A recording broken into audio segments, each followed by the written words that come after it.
నమస్తే, welcome to Nandyal news 9. ముందుగా headlines.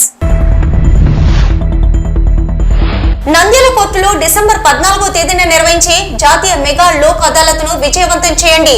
3వ అదనపు జిల్లా జడ్జి వాసు.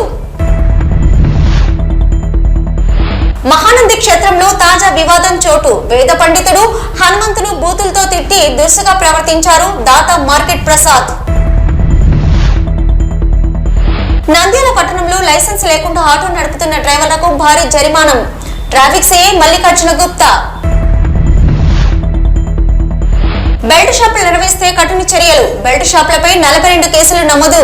సిఐ కృష్ణమూర్తి. నంద్యాల వాలంటీర్లకు కూటమి ప్రభుత్వం ఇచ్చిన హామీని నెరవేర్చాలి. CITU demand. ఎండి ఫిరోజ్ ఫైజలను మర్యాదపూర్వకంగా కలిసిన ఏపీ ముస్లిం స్వర్ణకార సంఘం అధ్యక్షులు ఇస్మాయిల్ ఖాదీర్. కూటమి ప్రభుత్వం గౌతమ్ అదానీతో చేసుకున్న ఒప్పందాలను రద్దు చేసుకోవాలి. ధర్నా నిర్వహించిన సిపిఎం నాయకులు. నంద్యాల ప్రభుత్వ ఆసుపత్రి పేషెంట్లకు రక్తం కొరత. వెంటనే స్పందించిన ఎస్బిజి జూనియర్ కాలేజీ విద్యార్థులు రక్తదాన శిబిరం. నంద్యాల పరివర్తన విద్యార్థులతో శ్రీనివాసులు కుటుంబ సభ్యులు కుమార్ పుట్టినరోజు వేడుకలు. విద్యార్థులకు నిత్యావసర సరుకులు పంపిణీ. కోర్టులో డిసెంబర్ 14వ తేదీన నిర్వహించే జాతీయ మెగా లోక్ అదాలత్ను విజయవంతం చేయాలని 3వ అదనపు జిల్లా జడ్జి వాసు పిలుపునిచ్చారు. స్థానిక కోర్టు ఆవరణలో వివిధ పోలీస్ స్టేషన్ల అధికారులతో సమీక్ష నిర్వహించారు. పోలీస్ స్టేషన్ ప్రకారం రాజీ కాగల కేసులను లోక్ అదాలత్ లో పరిష్కరించేలా కక్షిదారులను ప్రోత్సహించాలని పోలీసు అధికారులకు సూచించారు. ఎక్సైజ్, కుటుంబ కలహాలు, ఎంసీ, పెట్టి కేసులను త్వరితగతిన పరిష్కరించేందుకు ప్రతి ఒక్కరూ కృషి చేయాలని ఆయన అధికారులను కోరారు. కార్యక్రమంలో సిఐ ఇస్మాయిల్, సుధాకర్ రెడ్డి, సూర్యమౌళి, దస్తగిరి, కిరణ్ కుమార్, మల్లికార్జున గుప్తా, లోక్ అదాలత్ సిబ్బంది, రామచంద్రారెడ్డి, ఉమాదేవి పాల్గొన్నారు.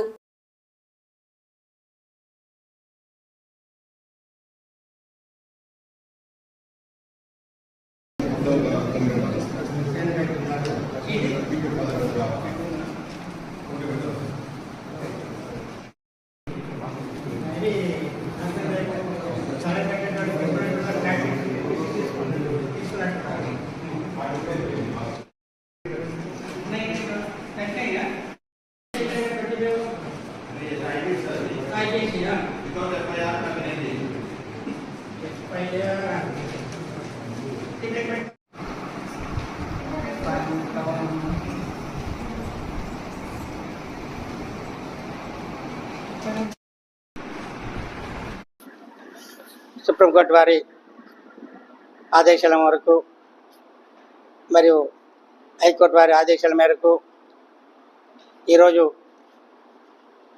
ఈ డిసెంబర్ 14వ తారీఖు జరిగేటువంటి జాతీయ లోక్ అదాలత్ సందర్భంగా ఇవాళ పోలీసు వారితో మీటింగ్ పెట్టడం జరిగింది. ఎందుకంటే ప్రజా జీవితంలో ఎక్కువగా ఆవేశానికి గురైపోయి క్రిమినల్ కేసులు పెట్టుకునేటువంటి ఒక ఇది మన సమాజంలో జరుగుతుంది. అరే చిన్న కేసులు పెట్టుకున్నామే, వాటికి కోర్టు చుట్టూ తిరగాల అని చెప్పి వారు బాధపడుతూ ఉంటారు. కాబట్టి అటువంటి వారు క్రిమినల్ కేసులో ఎవరైనా ఉంటే కూడా ఇరు వర్గాల వారు రాజీ పడదగ్గ కేసులు ఏమైనా ఉంటే రాజీ పడి ఈ లోక్ అదాలత్లో సెటిల్ చేసుకోవడానికి ఒక అవకాశం అనేది కల్పిస్తున్నారు సుప్రీంకోర్టు వారు మరియు హైకోర్టు వారు. ఎందుకంటే మనకందరికీ తెలిసిందే, ఇంతకుముందు అయితే ప్రతి శనివారం కూడా మేము లోక్ అదాలత్ అనేటువంటి వాటిని కండక్ట్ చేసేవాళ్ళము. కొద్ది కాలంగా ప్రతిరోజు కూడా లోక్ అదాలత్ కండక్ట్ చేసేవాళ్ళము.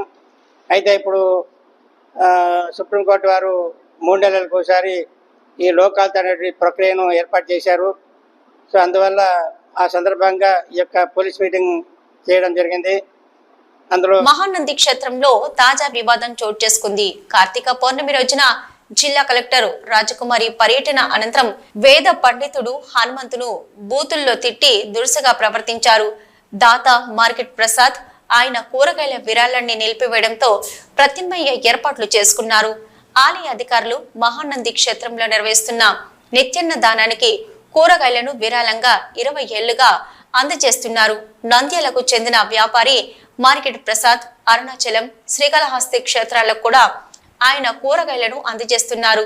కార్తీక పౌర్ణమి రోజున జరిగిన జ్వాల తోరడం, కోటి దీపోత్సవంలో పాల్గొన్నారు. కలెక్టర్ రాజకుమారి ఆమె వెళ్లిన తర్వాత ఆలయంలో వేద పండితులు తనకు తగిన గౌరవం ఇవ్వలేదని ఆగ్రహంతో బూతులతో తిడుతూ దురుసుగా ప్రవర్తించారు ప్రసాద్. ఈ విషయాన్ని దేవాదాయ శాఖ కమిషనర్ సత్యనారాయణకు ఫిర్యాదు చేశారు ప్రసాద్. అయితే నిత్యాన్నదానానికి విరాళంగా పంపించే కూరగాయలను నిలిపివేశారు.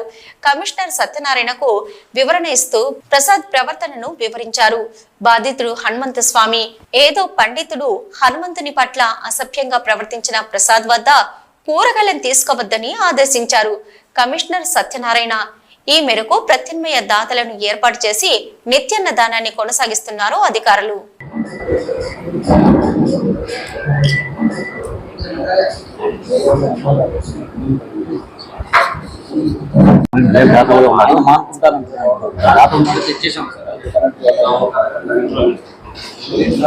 ఆ రోజు గర్భాలయంలో కాకడ వెలిగిస్తుండగా ఈ కలెక్టర్ వాళ్ళందరూ వెళ్ళిపోయినాక నేను కోనేరు దగ్గరికి పూజ సామాన్లు అవి తీసుకుపోదామని రెడీ చేసుకుంటున్నా. భుజం మీద 2 సార్లు తట్టాడు. తట్టితే ఏందన్నా అన్న, ఏం మర్యాద తెలియదా నీకు అన్నాడు. మళ్ళీ ఏమన్నా ఎక్కువ ఇదవుతుందేమో అని చెప్పి మళ్ళీ మళ్ళీ అట్లనే తీసుకొని పోతుంటే మళ్ళీ 2వ సారి కూడా తట్టి మర్యాద తెలియదా మీకు అది ఇది అని అడిగాడు. తర్వాత మళ్ళీ బయటకు వచ్చినాక ఆ అమ్మవారి గుడి గేటు దగ్గర కొంచెమన్నా బూతులు తిడుతున్నాడు. ఎందుకన్నా అట్లా బూతులు తిడతారు అన్న అంటే నేను తిట్టానని చెప్పుపో. మహానంది క్షేత్రంలో మొన్న కార్తీక పౌర్ణమికి దాత సంబంధించి ఏదో వివాదం జరిగింది అన్నట్టుగా బయట రకరకాలుగా వస్తున్నది. వారు అనేక సంవత్సరాలుగా ఈ యొక్క దేవస్థానానికి కూరగాయలు ఇవ్వడం కానీ ఇతర సేవా కార్యక్రమాలు చేయడం కానీ వారు చేస్తున్నారు. కానీ కొంత ఆ రోజు ఒకరిద్దరిని ఆయన కొద్దిగా దురుసుగా మాట్లాడారని అన్న విషయం మాకు తరువాత తెలిసింది.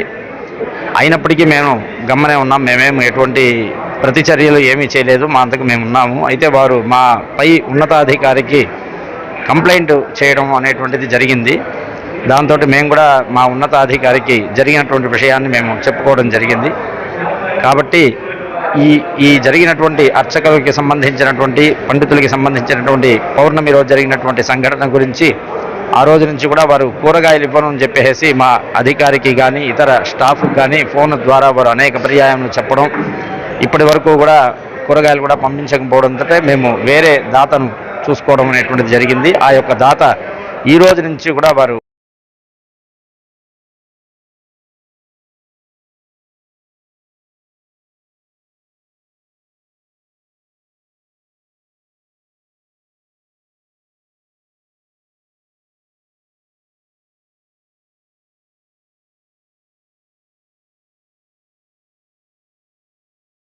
నంద్యాల పట్టణంలో విచ్చలవిడిగా ఆటో డ్రైవర్లు లైసెన్స్ లేకుండా ఇష్టానుసారంగా ఆటో డ్రైవర్లు ప్రమాదాలకు గురి చేస్తున్నారని ట్రాఫిక్ సిఐ మల్లికార్జున తనిఖీలు నిర్వహించారు.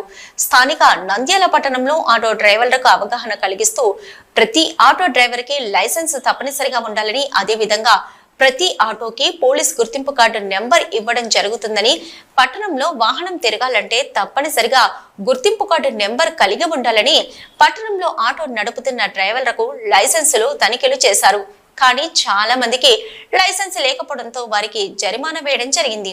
ఎక్కువగా జల్సలకు అలవాటైన యువకులు ఆటో నడుపుతున్నారని, వారికి లైసెన్స్ లేకుండా ఇష్టానుసారంగా ప్రమాదాలకు గురి చేస్తున్నారని, ఇందులో భాగంగా ఆటో ఓనర్లు లైసెన్స్ లేని డ్రైవర్లకు ఇస్తే ఓనర్ పైన డ్రైవర్ పైన కేసు నమోదు చేయాల్సి వస్తుందని, ట్రాఫిక్ పోలీసు నిబంధనలు ప్రతి ఒక్కరూ పాటించాలని సిఐ తెలిపారు.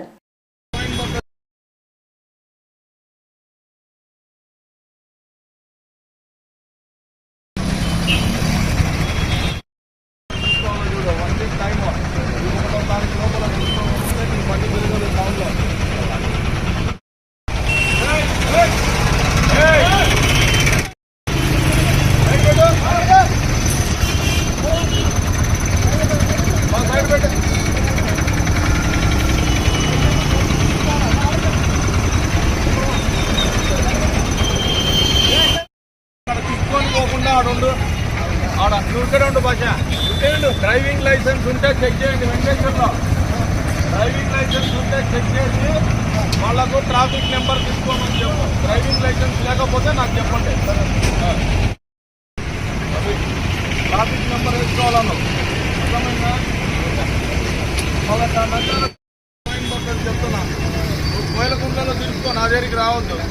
పరుపు రాకూడదు, ఏం రాకూడదు. మాకు సంబంధం లేదు. బొల్లరలో వాళ్ళు తెచ్చుకుంటారు, మాకేం సంబంధం?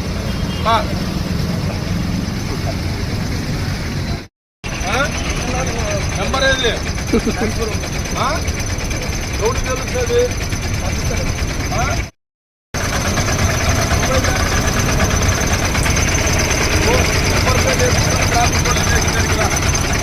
9000 తారీఖు లోపల ట్రాఫిక్ నెంబర్ తీసుకోవాలా. ట్రాఫిక్ పోలీస్ స్టేషన్కి వచ్చి ట్రాఫిక్ నెంబర్ తీసుకోవాలా. 1వ తారీఖు తర్వాత నెంబర్లు ఇయ్యరు. నెంబర్ లేని బండ్లన్నీ ఆటోలు సీజ్ చేసేసి దాని మీద ఎటువంటి కొత్త నెంబర్ మీద క్యూఆర్ కోడ్ ఉంటుంది. 3 ఏళ్ళు దాని వ్యాలిడిటీ ఉంటుంది. అవే నెంబర్లు మెయింటైన్ చేస్తాం. ఈ నెంబర్లు యాక్సెప్ట్ చేయరు. చూడు, మేము అంతమంది ఎక్కించుకున్నాం. వెనక్కి కూర్చోపో, ముందు కూర్చోవద్దు. వెనక్కి కూర్చో. డ్రైవింగ్ లైసెన్స్ దిగు. నెంబర్ ఏది? డ్రైవింగ్ లైసెన్స్ పక్కకు రా.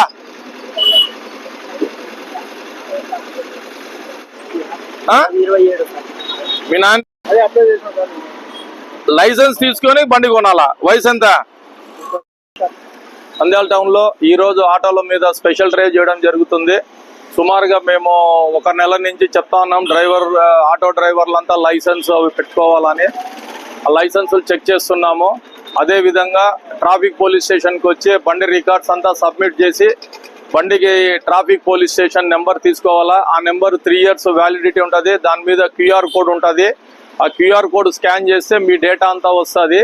అది 3 ఇయర్స్ వ్యాలిడిటీ ఉంటుంది కాబట్టి ఓల్డ్ నెంబర్ ఉన్న వాళ్ళు కూడా వచ్చి కొత్త నెంబర్ వేయించుకోవాలా. స్టిక్కర్లు కూడా 4 స్టిక్కర్లు ఇస్తారు. ప్రతి బండికి 4 వైపుల స్టిక్కర్లు అంటించుకోవాలా. తర్వాత మీకు ఒక ఐడి కార్డు ఉంటుంది. మీ బండికి ఒక చార్ట్ ఉంటుంది. ఆ చార్ట్ కూడా ఇస్తారు. కంపల్సరీ ఇవి ఆటోలో ఉండాలా. ఆటో డ్రైవర్కి కంపల్సరీ లైసెన్స్ ఉండాలా. మీ ఓనర్లకు కూడా మేము చెప్పేది ఏమంటే, డ్రైవింగ్ లైసెన్స్ ఉన్న వ్యక్తికే బండి ఇవ్వండి.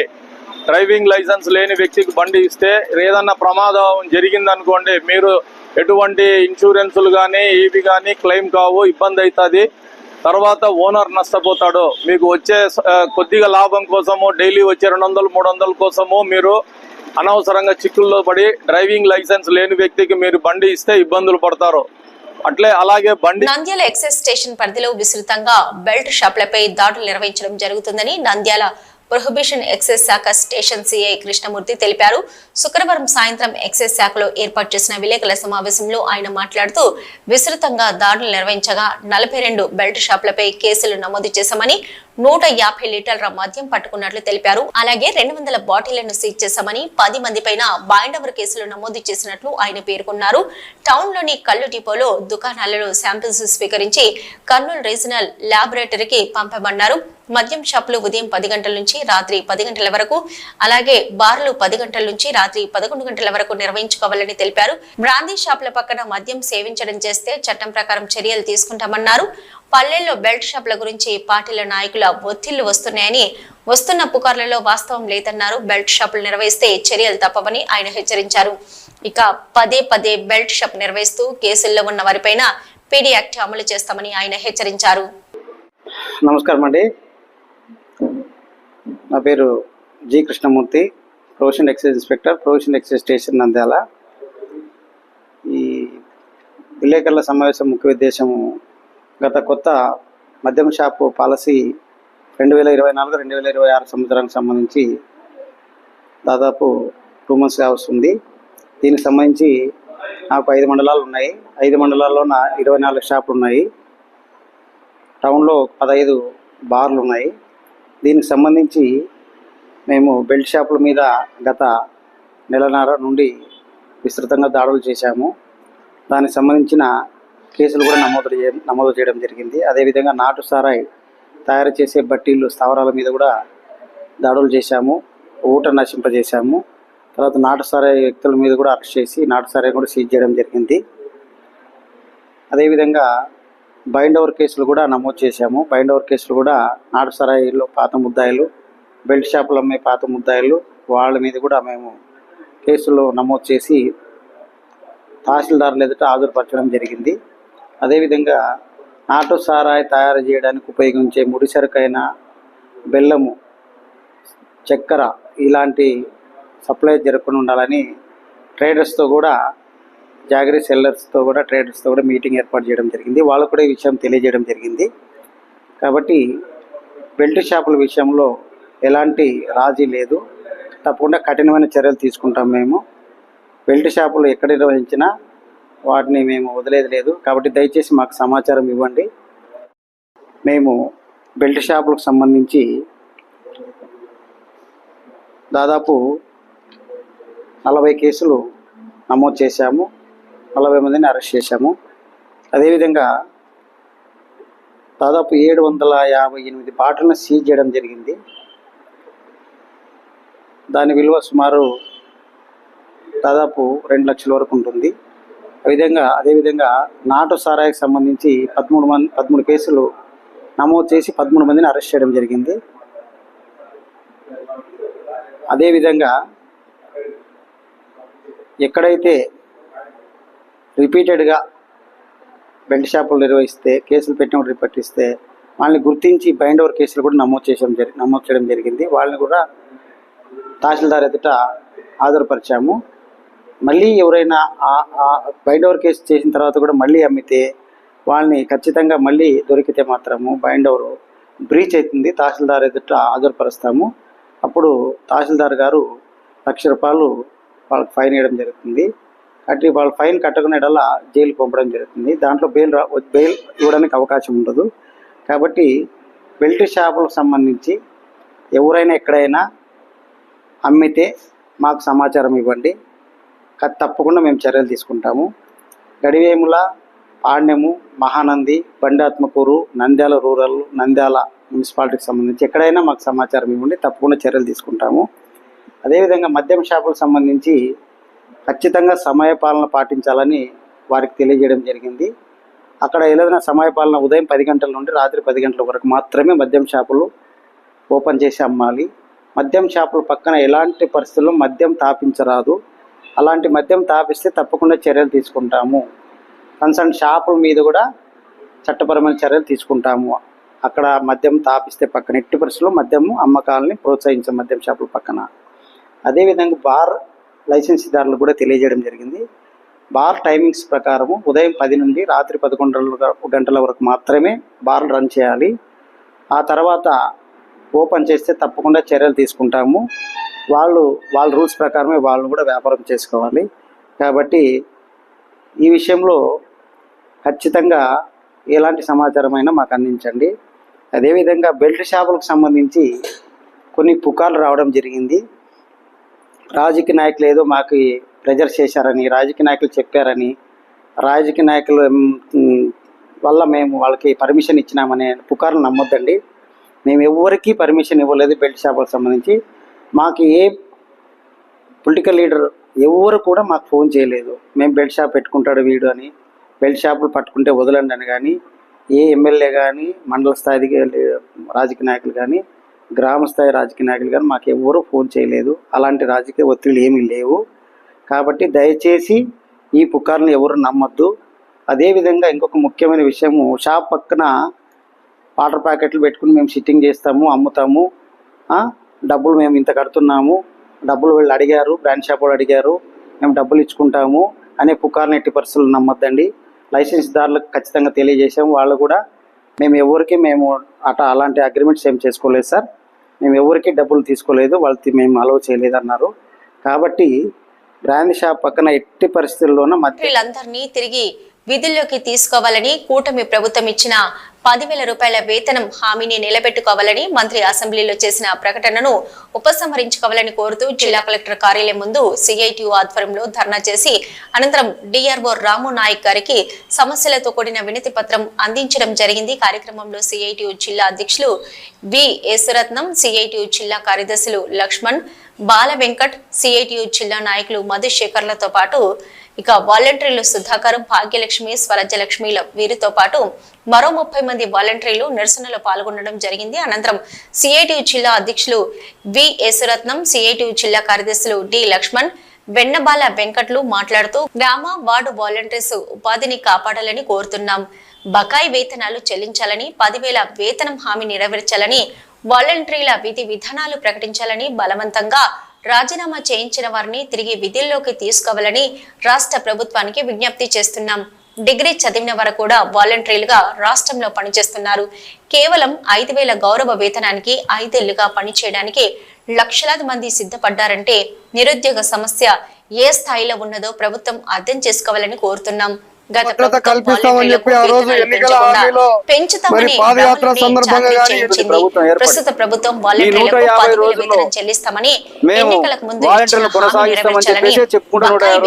చెల్లించి వాలంటీర్స్ కుటుంబాలను ఆదుకోవాలని డిమాండ్ చేశారు.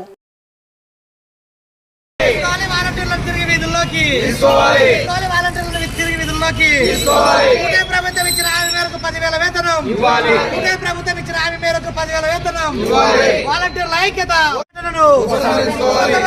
అసెంబ్లీలో మంత్రి చేసిన ప్రకటనను ప్రభుత్వం ఇచ్చిన హామీ ప్రకారం 10,000 రూపాయల వేతనం. వాలంటరీ వ్యవస్థ కావాలని మేము కోరుకుంటున్నాం. చంద్రబాబు నాయుడు గారు మాకు వాలంటరీ వాళ్లకు 10,000 వేతనం ఇస్తానని హామీ ఇచ్చి ఇంతవరకు ఏం చెప్పలేదు. కానీ మా కుటుంబం జరిగేది వాలంటరీ వ్యవస్థ నుండి. మాకు 5,000 వచ్చినా మా పిల్లలకి మా ఇంటి ఖర్చులకి జరుగుతుందని మేము చాలా పోరాడినాం. కరోనా టైంలో కూడా మేము మా ప్రాణాలని అడ్డంగా పెట్టుకొని కానీ మా పిల్లల్ని ఇంట్లో వదిలిపెట్టి వార్డుల చుట్టూ ఊర్లో తిరిగి, హాస్పిటల్ల చుట్టూ తిరిగి, ఇండ్ల చుట్టూ తిరిగి వాళ్ళని పదే చూసుకుంటూ హాస్పిటల్కి పంపిస్తూ మా కష్టాలని చూసి కూడా చంద్రబాబు నాయుడు గారు మమ్మల్ని ఒక్కసారి ఆలోచించి మా వాలంటరీ వ్యవస్థని ఇట్టనే కొనసాగించాలని కోరుకుంటున్నాను. 2,60,000 మందికి పైగా వాలంటీర్లు ఉన్నారు.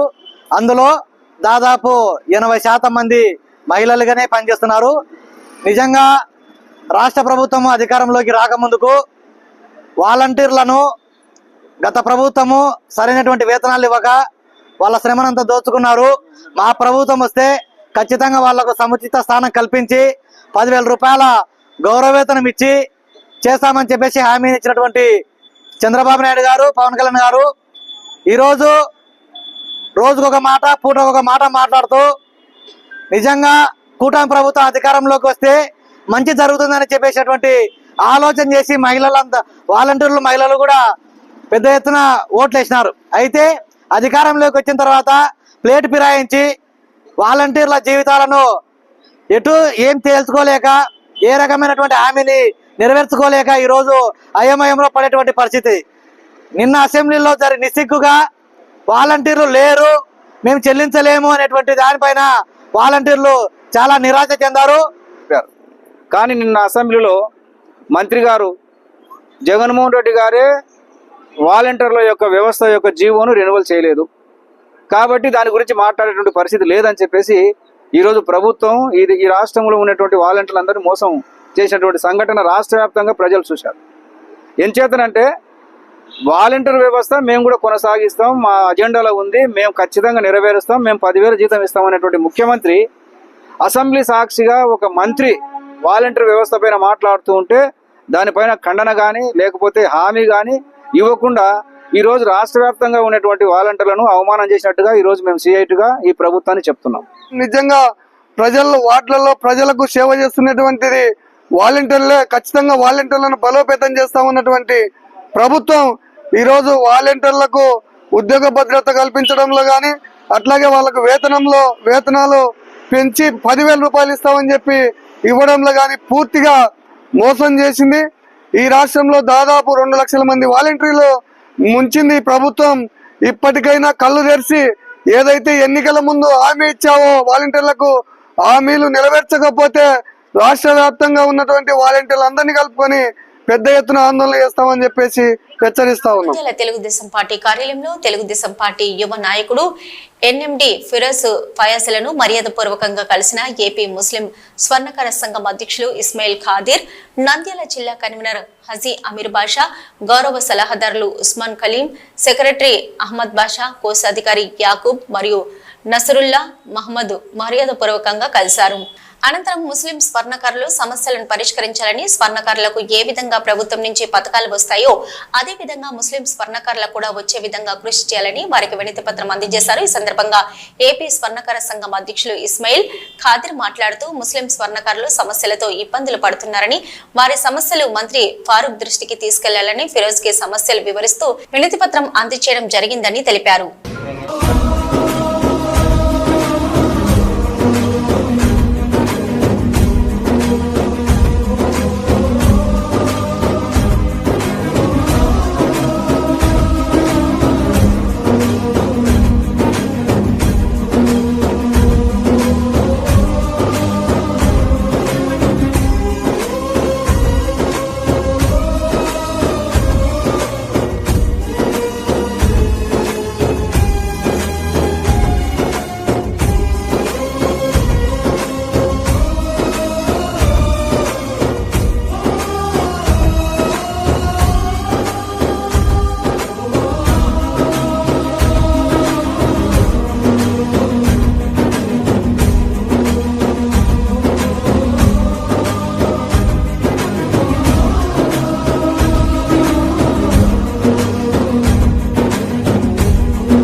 గౌతమ్ ఆదానీని అరెస్టు చేయాలని, కూటమి ప్రభుత్వం ఆదానీతో చేసుకున్న ఒప్పందాలను రద్దు చేయాలని, ప్రభుత్వం ఆదానికి ఇచ్చిన భూములను వెంటనే వెనక్కి తీసుకోవాలని, ప్రజల సంపాదనను కాపాడాలని కోరుతూ నంద్యాల పట్టణంలో సిపిఎం పట్టణ కమిటీ ఆధ్వర్యంలో గాంధీ సెంటర్ లో నిరసన తెలియజేయడం జరిగింది. కార్యక్రమానికి సిపిఎం జిల్లా కార్యదర్శి టి రమేష్ కుమార్ ముఖ్య అతిథిగా హాజరై మాట్లాడడం జరిగింది. కార్యక్రమంలో సిపిఎం సీనియర్ నాయకులు తోట మద్దులు, పట్టణ కార్యదర్శి లక్ష్మణ్, పట్టణ కార్యదర్శి వర్గ సభ్యులు కె మహమ్మద్ గౌస్, పి వెంకటలింగం, సభ్యులు శివ, జయలన్లతో పాటు కార్యకర్తలు పాల్గొనడం జరిగింది. అనంతరం సిపిఎం జిల్లా కార్యదర్శి టి రమేష్ కుమార్ మాట్లాడుతూ సెక్కి అండ్ రాష్ట్ర డిస్కింలు విద్యుత్ ఒప్పందాలు చేసుకున్నందుకు ఆదాని గ్రూపు భారీ ముడుపులు చెల్లించిన నేపథ్యంలో రాష్ట్రంలో ఆదాని గ్రూప్ కంపెనీ చేసుకున్న విద్యుత్ ఒప్పందాలను వెంటనే రద్దు చేయాలని డిమాండ్ చేశారు.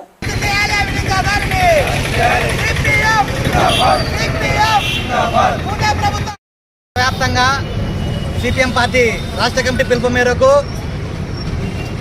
అమెరికాలో న్యాయస్థానం ద్వారా నిజాలను బయటపెట్టినటువంటి దానిపైన విచారణ చేయించాలా.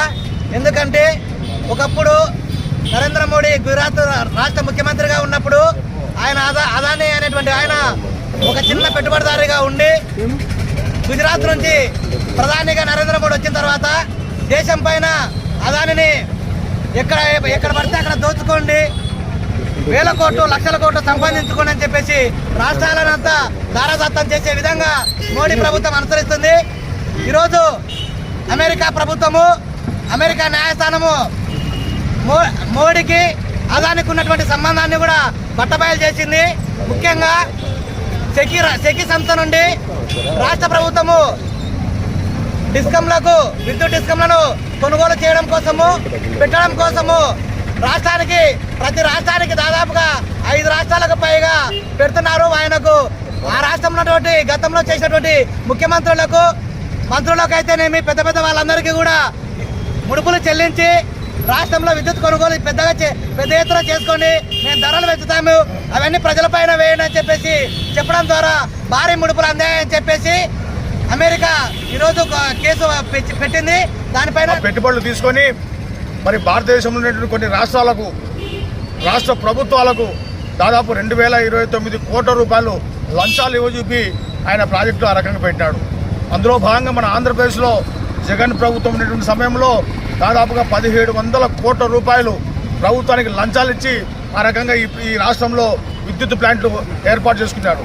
విద్యుత్ ప్లాంట్లు ఏర్పాటు చేసుకోవడమే కాదు, విద్యుత్ ఛార్జీలు ₹1.99 ఉన్నటువంటి విద్యుత్ ఛార్జీలు దాదాపుగా ₹7 పైగా ఆ రకంగా పెంచుకునేటువంటి పద్ధతిలో రకరకాల పేరుతో పెంచుకునే పద్ధతిలో ఆ రకంగా రాష్ట్ర ప్రభుత్వంతో అదాన్ని 1700 కోట్ల రూపాయలు ఆ రకంగా లంచం ఇవ్వజూపి ప్రజలపైన భారం వేసేటువంటి పద్ధతిలో ఆ రకంగా ఒప్పందాలు కూర్చుకున్నాడు.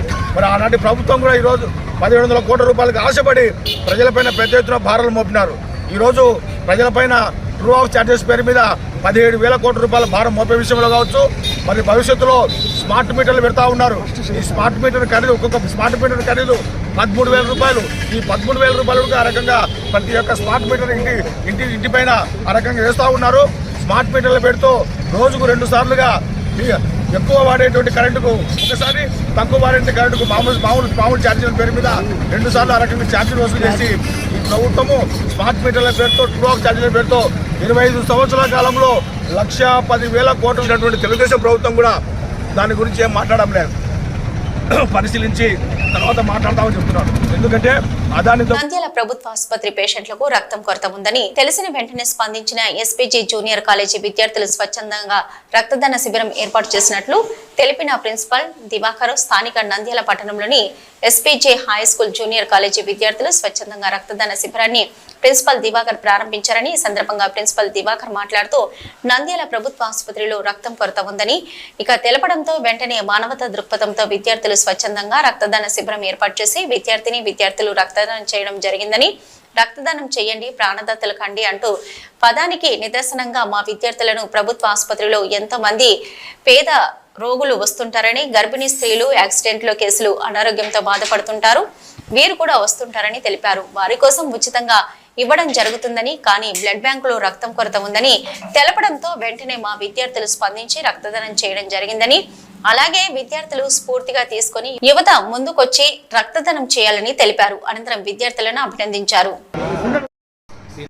PBG SPG vocational junior college ఆధ్వర్యంలో రక్తదాన శిబిర కార్యక్రమం మా కళాశాల ప్రాంగణంలో నిర్వహిస్తున్నాము.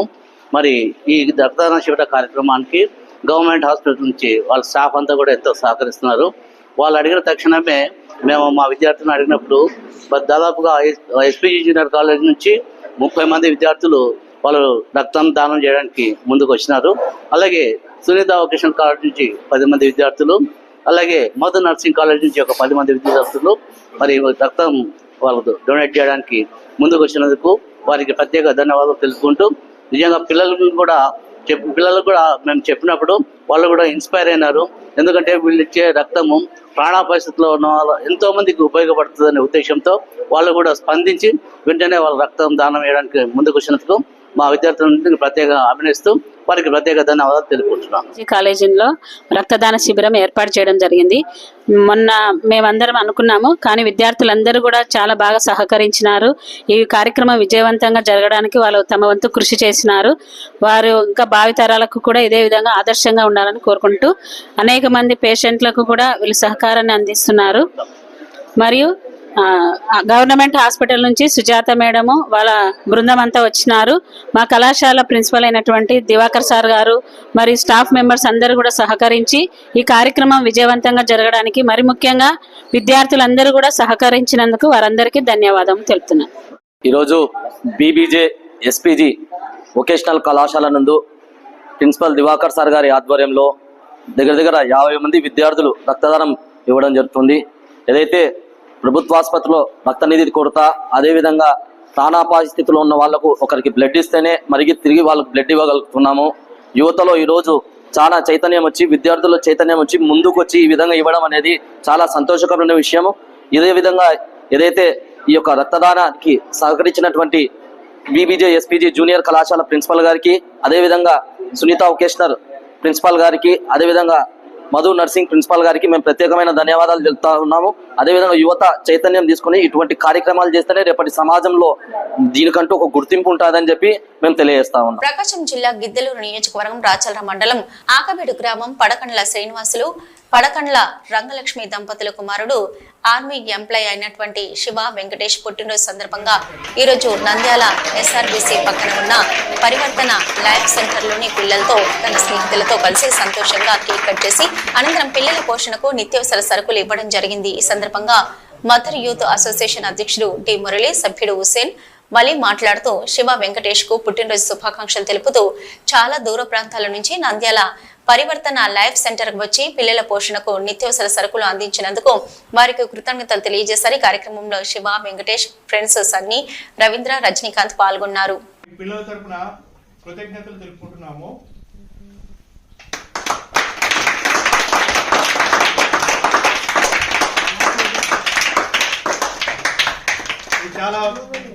చాలా గర్వించగలిగిన విషయం సార్. ఎందుకంటే ఆకువీడు గ్రామము ఇక్కడ నంద్యాల నుంచి 86 కిలోమీటర్ల దాకా ఉంది. అక్కడ నుంచి ఇక్కడ దూర ప్రాంతం నుంచి ఇక్కడికి వచ్చి ఇక్కడ పిల్లల పోషణకు సరుకులు ఇవ్వడం అంటే చాలా గొప్ప విషయము.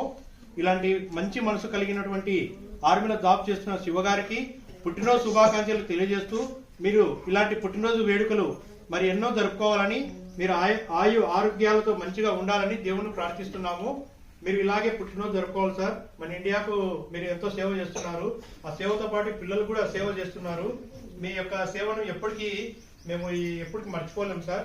ఎందుకంటే చాలా దూర ప్రాంతం నుంచి వచ్చి ఇక్కడ ఇవ్వడం అంటే చాలా గొప్పదైన విషయం ఇది. అలాగే పిల్లల మధ్యలో కేక్ కట్ చేసి పిల్లలతో సంతోషంగా వాళ్ళ పిల్లలకు కూడా కేక్ తినిపించి పిల్లలతో సంతోషంగా గడిపాడు ఈరోజు. ఇది చాలా మంచి విషయము. మదర్ యూత్ అసోసియేషన్ తరఫున మేము మీకు కృతజ్ఞతలు తెలియజేసుకుంటున్నాము. Thank you.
ఇవి ఇప్పటి వరకు నంద్యాల న్యూస్ 9. నమస్తే.